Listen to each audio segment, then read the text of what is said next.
수요일 새벽을 깨워 기도의 자리에 나오신 여러분들을 환영하고 축복합니다. 아버지 하나님, 오늘도 잠든 우리를 깨우시고 기도의 자리로 인도하여 주시니 감사합니다. 찬송한 것처럼 주 예수님께서 우리 마음에 오셔서 우리의 생각과 뜻을 다스려 주옵소서. 우리의 마음을 새롭게 하시고 주님이 기뻐하시는 심령으로 이 새벽을 시작하게 하여 주옵소서. 교회를 위하여 기도합니다. 제자 훈련이 문화가 되는 교회가 되게 하옵소서. 말씀을 아는 것에 머물지 않게 하시고 말씀을 살아내는 제자가 많아지게 하여 주옵소서. 담임 목사님께 성령의 충만함을 더하여 주시고 선포되는 말씀마다 생명의 능력이 나타나게 하옵소서. 모든 대항의 가족들도 서로 사랑하며 함께 믿음으로 자라가게 하여 주옵소서. 믿음의 선배들을 기억하여 주시기를 원합니다. 지금까지 인도하신 은혜를 감사드립니다. 마지막까지 믿음을 굳게 지키게 하시고 다음 세대의 본이 되는 삶을 살게 하여 주옵소서. 또한 우리 청년대학부를 붙들어 주옵소서. 세상의 기준을 따르지 않게 하시고 하나님을 기쁘시게 하는 선택을 배우게 하여 주옵소서.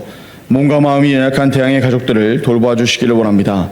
병든 자를 치료하여 주시고 지친 자를 위로하여 주옵소서. 낙심하지 않게 하시고 하나님을 바라보는 소망을 더욱 단단하게 하여 주옵소서. 함께 기도하는 공동체를 통해 위로와 회복을 경험하게 하여 주옵소서.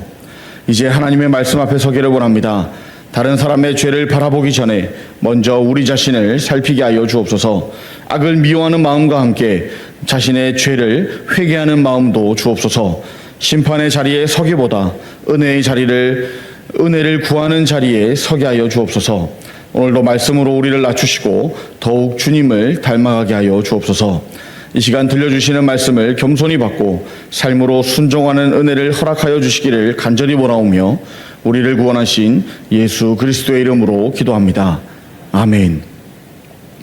사사기 20장 12절부터 28절까지의 말씀을 교독하도록 하겠습니다. 사사기 20장 12절부터 28절까지의 말씀을 읽을 때 하나님의 마음도 함께 읽을 수 있기를 바랍니다. 이스라엘 지파들이 베냐민 온 지파의 사람들을 보내어 두루 다니며 이르기를 너희 중에서 생긴 이 악이 어찌 됨이냐. 그런즉 이제 기브아 사람들 곧 그 불량배들을 우리에게 넘겨주어서 우리가 그들을 죽여 이스라엘 중에서 악을 제거하여 버리게 하라 하나 베냐민 자손이 그들의 형제 이스라엘 자손의 말을 듣지 아니하고 도리어 성읍들로부터 기브아에 모이고 나가서 이스라엘 자손과 싸우고자 하니라. 그때에 그 성읍들로부터 나온 베냐민 자손의 수는 칼을 빼는 자가 모두 26,000명이요 그 외에 기브아 주민 중 택한 자가 700명인데 이 모든 백성 중에서 택한 700명은 다 왼손잡이라 물매로 돌을 던지면 조금도 틀림이 없는 자들이더라. 베냐민 자손 외에 이스라엘 사람으로서 칼을 빼는 자의 수는 40만 명이니 다 전사라. 이스라엘 자손이 일어나 베델에 올라가서 하나님께 여쭈어 이르되 우리 중에 누가 먼저 올라가서 베냐민 자손과 싸우리까 하니 여호와께서 말씀하시되 유다가 먼저 갈지니라 하시니라. 이스라엘 자손이 아침에 일어나 기브아를 대하여 진을 치니라. 이스라엘 사람이 나가 베냐민과 싸우려고 전열을 갖추고 기브아에서 그들과 싸우고자 하매 베냐민 자손이 기브아에서 나와서 당일에 이스라엘 사람 22,000명을 땅에 엎드러뜨렸으나 이스라엘 사람들이 스스로 용기를 내어 첫날 전열을 갖추었던 곳에서 다시 전열을 갖추니라. 이스라엘 자손이 올라가 여호와 앞에서 저물도록 울며 여호와께 여쭈어 이르되 내가 다시 나아가서 내 형제 베냐민 자손과 싸우리까 하니 여호와께서 말씀하시되 올라가서 치라 하시니라. 그 이튿날에 이스라엘 자손이 베냐민 자손을 치러 나아가매 베냐민도 그 이튿날에 기브아에서 그들을 치러 나와서 다시 이스라엘 자손 18,000명을 땅에 엎드러뜨렸으니 다 칼을 빼는 자였더라. 이에 온 이스라엘 자손 모든 백성이 올라가 베델에 이르러 울며 거기서 여호와 앞에 앉아서 그 날이 저물도록 금식하고 번제와 화목제를 여호와 앞에 드리고 이스라엘 자손이 여호와께 물으니라. 그때에는 하나님의 언약궤가 거기 있고 함께 보시겠습니다. 아론의 손자인 엘르아살의 아들 비느하스가 그 앞에 모시고 섰더라. 이스라엘 자손들이 여쭈기를 우리가 다시 나아가 내 형제 베냐민 자손과 싸우리까 말리까 하니 여호와께서 이르시되 올라가라 내일은 내가 그를 내 손에 넘겨주리라 하시는지라. 아멘. 오늘 설교의 제목은 심판하기 전에입니다. 우리는 뉴스를 보거나 주변에서 악한 일을 만날 때 그런 일들을 소식을 들을 때마다 분노합니다. 악한 사람이 그에 해당하는 벌을 받아야 한다고 생각합니다. 그것은 당연한 마음이죠. 하나님께서도 악을 미워하시고 죄를 심판하는 분이시기 때문입니다. 그런데 오늘 본문은 우리에게 조금 불편한 질문을 합니다. 그것은 악을 심판하려는 너 자신은 하나님 앞에서 어떠한가 하는 질문입니다. 우리는 다른 사람들의 죄는 쉽게 보지만 자신의 죄는 쉽게 보지 못합니다. 다른 사람의 불의를 향해서는 목소리를 높이지만 자신의 교만과 자신의 의가 어떠한지는 잘 깨닫지 못합니다. 오늘 본문은 바로 그 지점을 우리에게 보여주고 있습니다. 사사기 19장은 성경에서 이 비극적인 사건 중에 하나죠. 베냐민 지파의 기브아 사람들이 레위인의 첩을 집단으로 능욕하여 죽음에 이르게 했습니다. 결국 이 일은 온 이스라엘을 충격에 빠뜨렸고 11지파는 이 문제를 함께 해결하기 위해 모여서 결의합니다. 오늘 본문은 바로 그 다음 이야기죠. 먼저 12절과 13절을 보시면 이스라엘은 베냐민 지파의 사람을 보내서 요구합니다. 기브아 사람들 곧 그 불량배들을 우리에게 넘겨주어서 우리가 그들을 죽여서 이스라엘 중에서 악을 제거하여 버리게 하라라는 요청입니다. 이 요구는 잘못된 요구가 아닙니다. 오히려 하나님의 율법으로 보자면 매우 당연한 요구였습니다. 신명기에서는 공동체 안에 악을 제거하라고 말씀하셨기 때문입니다. 죄를 그대로 두면 공동체 전체가 부패하기 때문입니다. 따라서 이스라엘이 악을 심판하려고 한 것 그 자체는 하나님의 뜻에 어긋난 일이 아니었다는 겁니다. 문제는 베냐민 지파의 반응이죠. 그들은 범죄자를 넘기지 않았습니다. 형제들이라며 감싸고 하나님의 공의를 거부했습니다.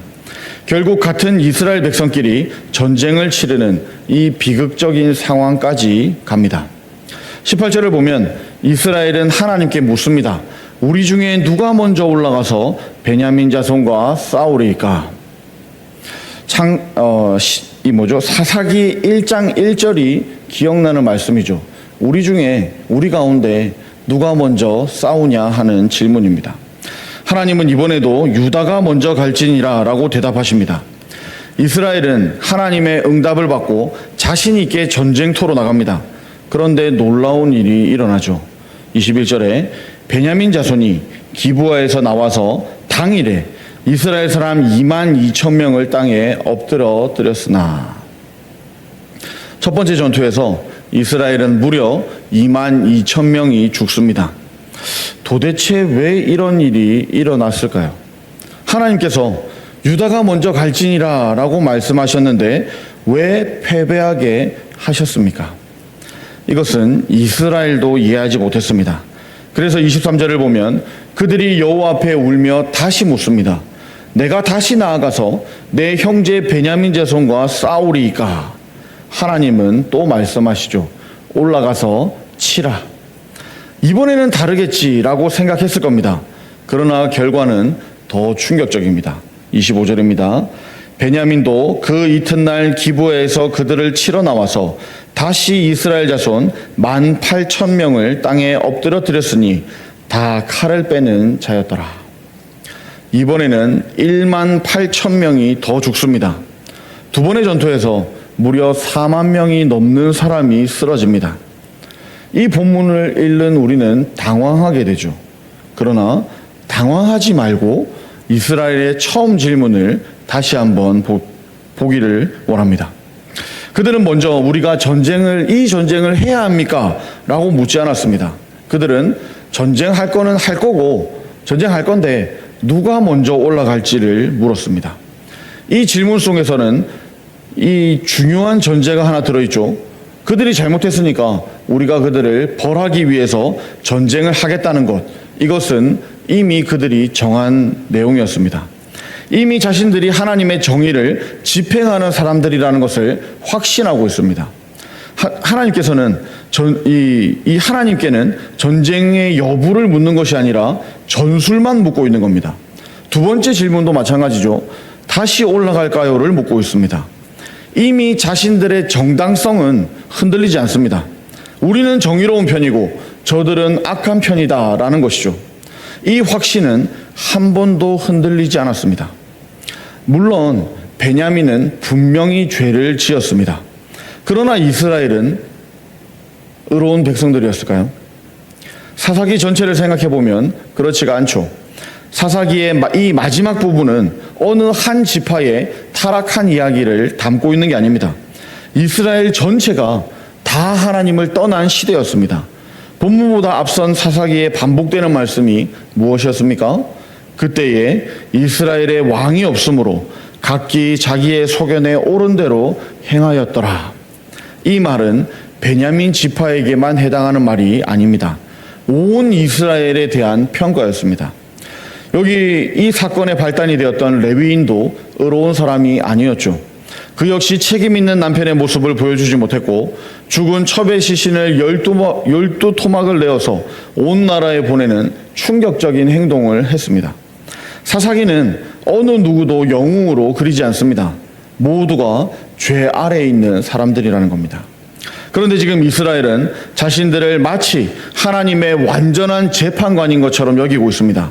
이것이 하나님께서 먼저 다루시려는 문제였습니다. 하나님은 베냐민의 죄를 모르시는 분이 아니시죠. 그러나 그 죄를 심판하기 전에 먼저 이스라엘에게 질문하시는 겁니다. 너희는 정말 내 앞에서 정의로운 백성이냐? 이 질문은 오늘 우리에게도 그대로 주어집니다. 우리는 세상의 죄를 쉽게 이야기합니다. 교회의 문제를 이야기합니다. 가정의 문제도 이야기합니다. 직장의 불의를 말합니다. 물론 잘못을 잘못이라고 말하는 것은 필요합니다.